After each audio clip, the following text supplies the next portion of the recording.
नमस्कार, आप देख रहे हैं न्यूज आवर। मैं हूं आपके साथ प्रशांत राव। हमारे खास कार्यक्रम शख्सियत में आपका स्वागत है। आज शख्सियत में हमारे साथ हैं एचडीएफसी बैंक के deputy vice president RPM legal Amit Mishra ji. उनसे जानेंगे उनके बैंकिंग क्षेत्र में काम करने के अनुभव और इसके साथ ही सामाजिक सरोकार के बारे में आज उनसे जानेंगे। तमाम वह अनसुलझी बातें वह आज बताएंगे, किस तरीके से बैंकिंग में लोगों को निवेश करना चाहिए या किस तरीके के बैंकिंग का प्रयोग करना चाहिए। साथ ही साथ वो लगातार समाज सेवा में भी काम करते हैं। आखिर में किस तरीके से वे अपने काम के साथ समाज सेवा के लिए भी समय निकालते हैं। हमारे साथ शख्सियत कार्यक्रम में मौजूद हैं अमित मिश्रा जी। सर, सबसे पहले आपका स्वागत है।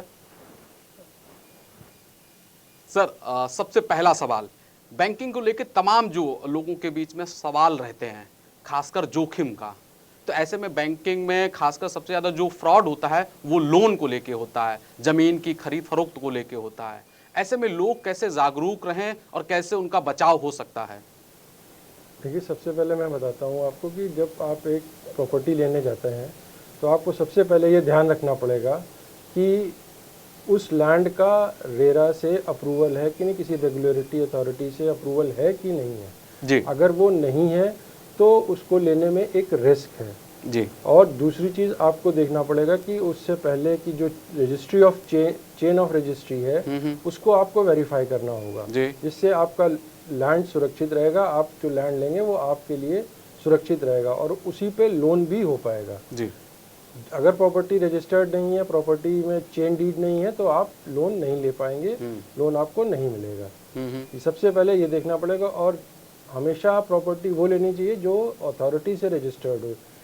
Suppose in case of Lucknow तो आपको एलडीए, आवास विकास या सोसाइटी की वो लैंड जो रजिस्टर्ड हो एलडीए या आवास विकास में। जी सर, ये रिटेल पोर्टफोलियो मैनेजमेंट क्या है बैंकिंग में? बैंकिंग में रिटेल पोर्टफोलियो मैनेजमेंट उस डिपार्टमेंट को कहते हैं जहां से सारे बैंक के लोन सैंक्शन होते हैं, लोन सोर्स किए जाते हैं और कस्टमर्स को जो भी लोन ब्रांच बैंक में सोर्स होता है वो रिटेल पोर्टफोलियो मैनेजमेंट से ही डिसबर्स होता है। हम लोन वहीं से अप्रूव करते हैं, वहीं से सैंक्शन करते हैं। सर, एक चीज़ आती है, जब भी लोग फाइनेंस कराने जाते हैं उस समय फाइनेंस के समय उनसे क्रेडिट वैल्यू पूछी जाती है। ये क्रेडिट वैल्यू क्या है? एक इंस्टीट्यूशन है क्रेडिट इंफॉर्मेशन ब्यूरो, सिबिल उसको कहते हैं जी। उसमें आपका क्रेडिट चेक किया जाता है कि आपने इससे पहले अगर कोई लोन लिया है, उसको आपने रेगुलरली अगर पे किया तो आपका स्कोर उसमें सेटल किया जाता है जी। अगर आपने रेगुलर कोई भी लोन लिया और आपका स्कोर 750 के अराउंड है या उसके ऊपर है तो आपको लोन देने से कोई मना नहीं कर सकता। इन केस आपने डिफ़ॉल्ट किया है या सेटलमेंट हुआ है तो आपका क्रेडिट जो इंफॉर्मेशन है वो आपकी डाउनग्रेड हो जाएगी और उससे लोन सैंक्शनिंग में प्रॉब्लम आएगी। सर, दो चीज़ें यहाँ पर होती हैं, एक सिविल और एक क्रेडिट। इनमें अंतर क्या है?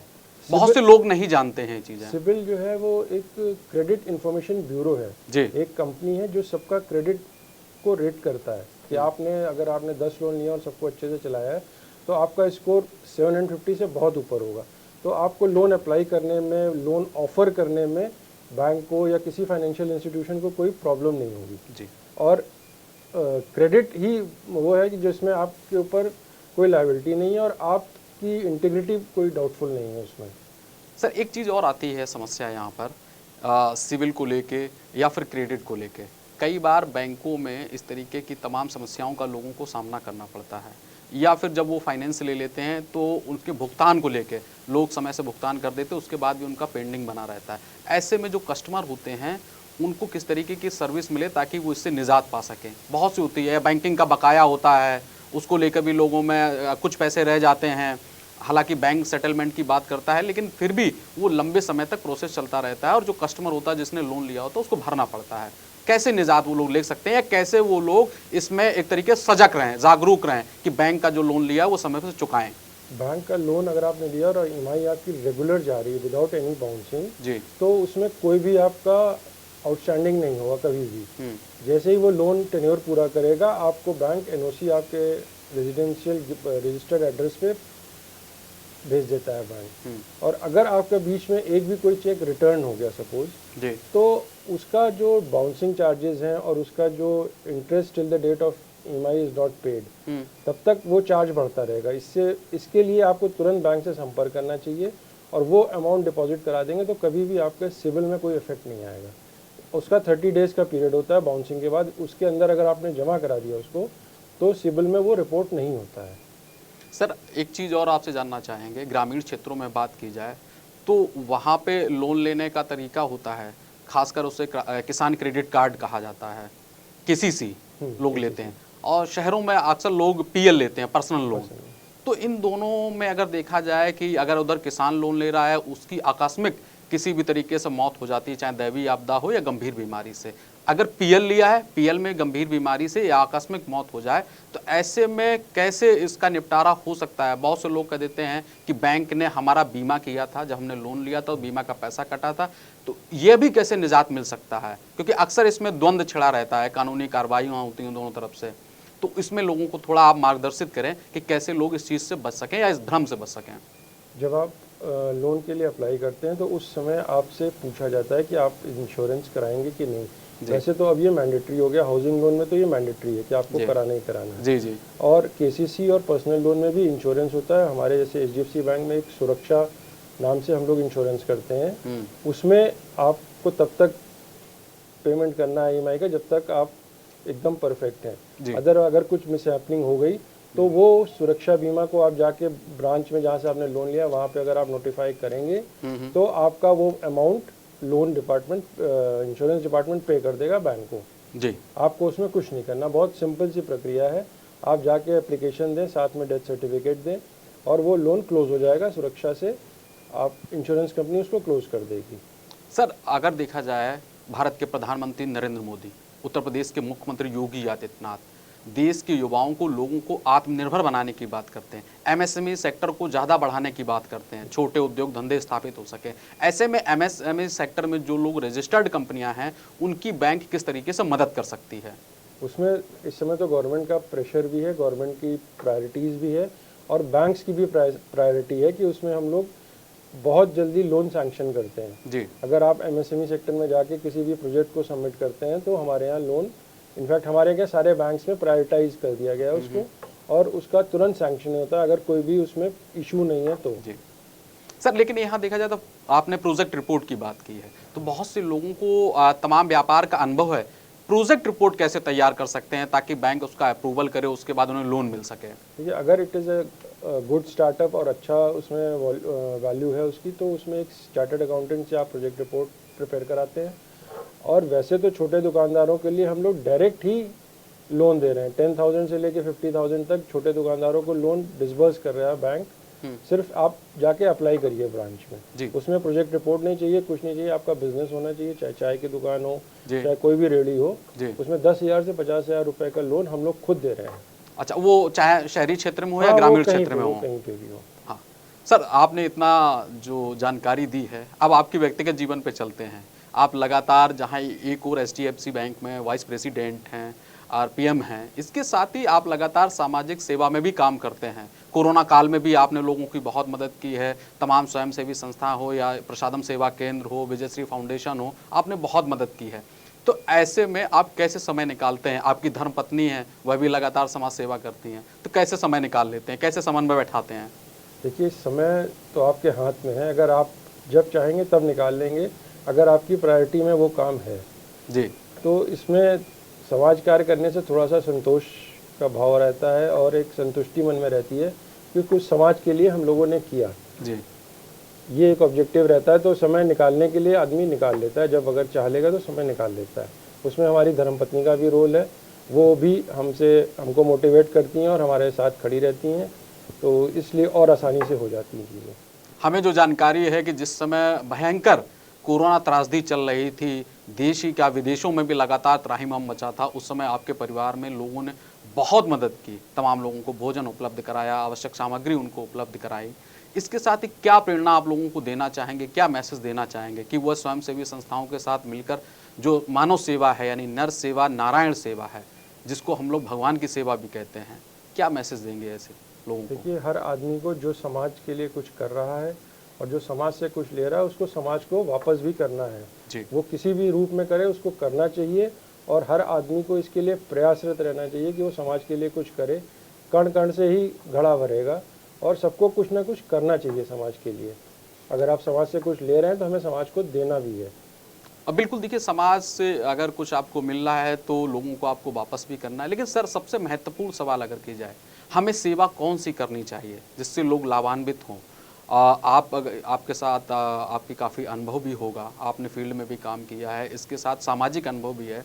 तो ऐसी कौन सी सेवा है जिसकी ओर लोग आगे बढ़ें और वो नर सेवा नारायण सेवा का जो भाव है वो पूरा हो सके? लोग शिक्षा में दान करते हैं, इसके साथ ही शादी ब्याह में दान करते हैं, अन्य जगह दान करते हैं, मंदिरों में दान करते हैं, लेकिन जो सबसे महत्वपूर्ण अगर देखा जाए, रोड के किनारे लोग, या फिर इससे भी ज़्यादा अगर महत्वपूर्ण हो, अस्पतालों में तड़पते हुए मरीजों के तीमारदार जो भोजन के लिए भी तरसते हैं, रहने के लिए भी तरसते हैं, तो ऐसे लोगों की कैसे सेवा हो सकती है? आपने भी निःशक्त तीमारदारों की बहुत सेवा की है। देखिए, सबसे ज़्यादा तो सेवा मरीज के तीमारदारों की ही होनी चाहिए, जो जिनको कोई पूछता नहीं है जी। और वो वैसे ही इतना परेशान रहते हैं कि उस समय ना तो उनके पास कोई होता है, ना उनके पास पैसा होता है। अगर हम वो काम कर रहे हैं वो तो अति महत्वपूर्ण है और वो उससे ज़्यादा बड़ा संतोष किसी चीज़ में नहीं हो सकता है। गरीबों की सेवा सबसे ज़रूरी है। भोजन से और पैसे से मदद हम लोगों को करनी चाहिए। बिल्कुल देखिए, शास्त्रों और पुराणों वेदों में भी कहा गया है, सभी दान से बड़ा अन्नदान है।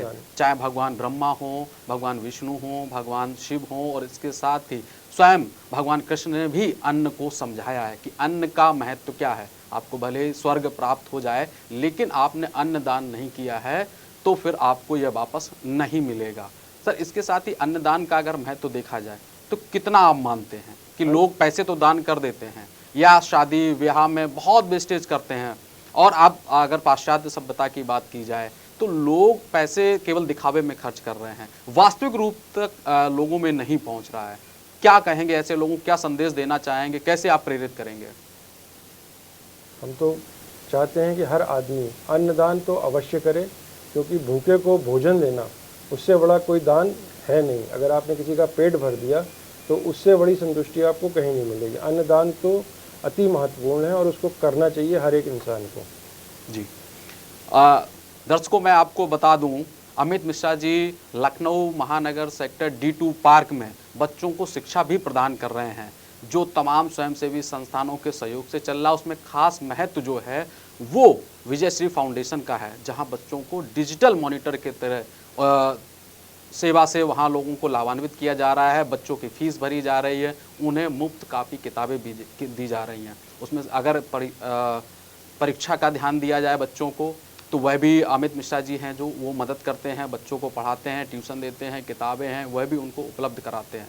तो सर, एक और आप जहाँ समाज सेवा भी करते हैं, बैंकिंग का भी काम देखते हैं, इसके साथ ही शिक्षा के क्षेत्र के लिए कैसे आप समय निकाल लेते हैं कि बच्चों को जाकर वहाँ पढ़ाना, उनकी व्यवस्थाओं को देखना?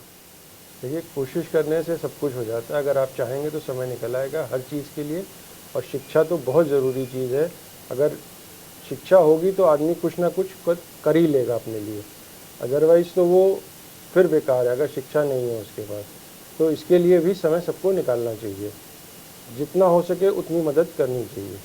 बिल्कुल सर, आप शिक्षा की बात कर रहे हैं, लगातार लोग शिक्षित होने जा रहे हैं, होते जा रहे हैं, देश हमारा विश्व गुरु बनने की ओर अग्रसर है। शिक्षा के बावजूद भी लोग अभी नर सेवा नारायण सेवा की तरफ नहीं जा रहे हैं, पाश्चात्य सभ्यता की ओर तेजी से जा रहे हैं।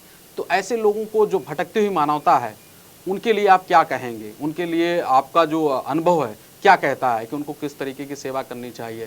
क्योंकि यहाँ मानव में ही एक तरीके से द्वंद्व छिड़ा हुआ है। नहीं, जैसे अब आप देखेंगे कॉरपोरेट्स में, सब में CSR ग्रुप्स होते हैं, वो हम लोगों को मोटिवेट करते हैं कि आप कुछ करिए। और बैंक्स में, फाइनेंशियल इंस्टीट्यूशंस में, हर जगह वो लोग शिक्षा के लिए, भूख या गरीब के लिए, सबके लिए मदद करते हैं। और सबसे बड़ी बात है संस्कार। आपके अंदर अगर संस्कार हैं तो आप करेंगे। बिल्कुल। संस्कारों का भाव कम हो रहा है। हम लोग अपने परिवारों में अपने बच्चों को संस्कार देने चाहिए कि दूसरे की मदद करनी है। बिल्कुल, इस भाव से अगर हम लोग रहेंगे तो 100% जो नेक्स्ट जनरेशन है वो भी कुछ ना कुछ करेगी। बिल्कुल। जिसका बीच में कुछ पतन हुआ है, लेकिन अगर हम लोग जुड़ेंगे, सब लोग करेंगे, तो बच्चे भी देखेंगे तो वो भी करेंगे कि हमारे पेरेंट्स कर रहे हैं तो हमको भी करना चाहिए। ये घर के संस्कार की बात है। बिल्कुल। आज हमारे खास कार्यक्रम शख्सियत में हमारे साथ मौजूद थे HDFC बैंक उत्तर प्रदेश उत्तराखंड के deputy president RPM Amit Mishra ji, जिन्होंने अपने बैंकिंग के बारे के अनुभव को बताया, इसके साथ ही समाज सेवा के बारे में बताया। उन्होंने कहा कि हम अगर नर सेवा नारायण सेवा की ओर जाना चाहते हैं तो हमें अपने संस्कारों को और ज़्यादा लोगों तक फैलाना चाहिए, बच्चों में संस्कार भरने चाहिए, ताकि नर सेवा नारायण सेवा का जो भाव है वो आने वाले समय में लोगों को लाभान्वित कर सके, और ये जो पुण्य प्रताप है वो लोगों को वापस भी मिलता है। यदि हमें समाज को देता है तो हमें समाज को वापस भी करना होगा। बैंकिंग फ्रॉड के बारे में भी बताया, चाहे सिविल हो क्रेडिट हो, उसके बारे में भी उन्होंने बताया, तमाम अनुभव साझा किए। ऐसे ही शख्सियत से आगे फिर मुलाकात करेंगे। आप देखते रहिए न्यूज़ आवर।